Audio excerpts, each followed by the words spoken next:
Hey kids, I've got a tag for you, and it ain't gonna be easy.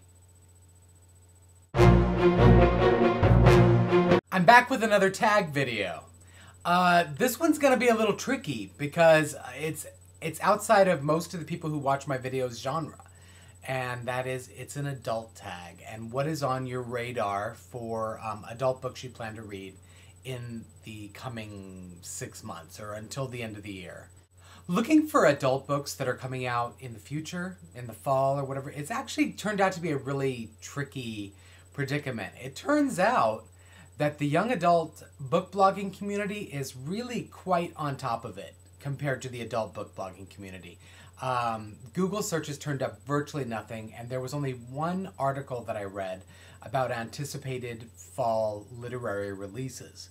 So, yeah, this actually took me quite a while to put together this list of 10 books, and it was only 10 books, so it's tough. What I did find overall over the arc of all of the books was that there is a tendency right now for authors to be looking at some paranormal elements in their books.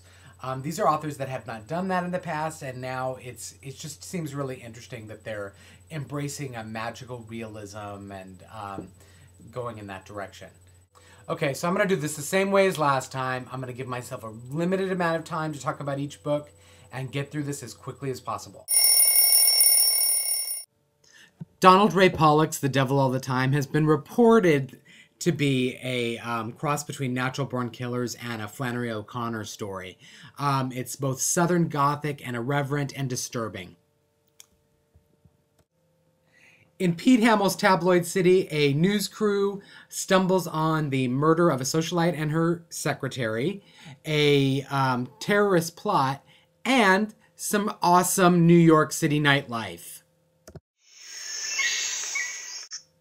In Max Berry's Machine Man, I think he's probably going to do it again.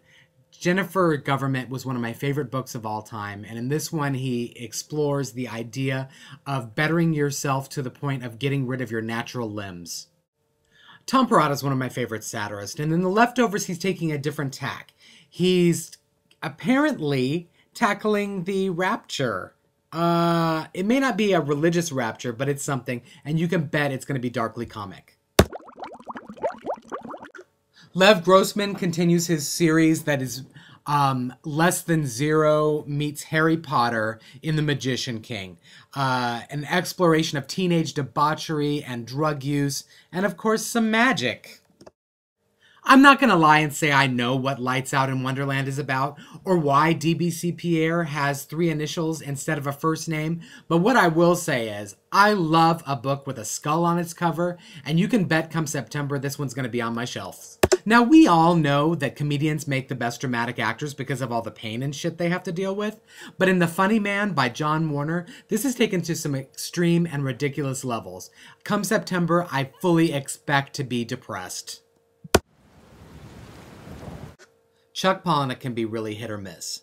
But with The Damned, I'm expecting him to rise to the challenge of my own genre. This is sounding like some urban fantasy stuff set in hell with a teenage protagonist.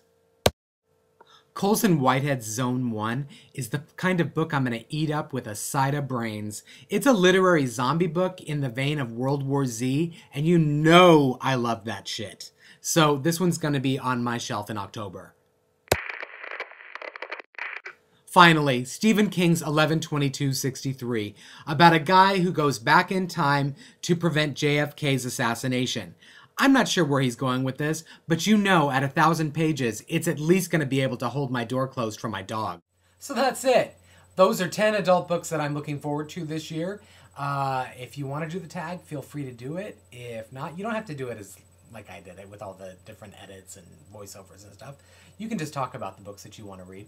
And I'm not going to tag anyone specifically, because although I could, frankly, because there were enough people who wanted this tag to be done.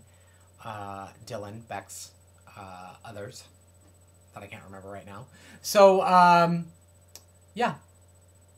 Tag.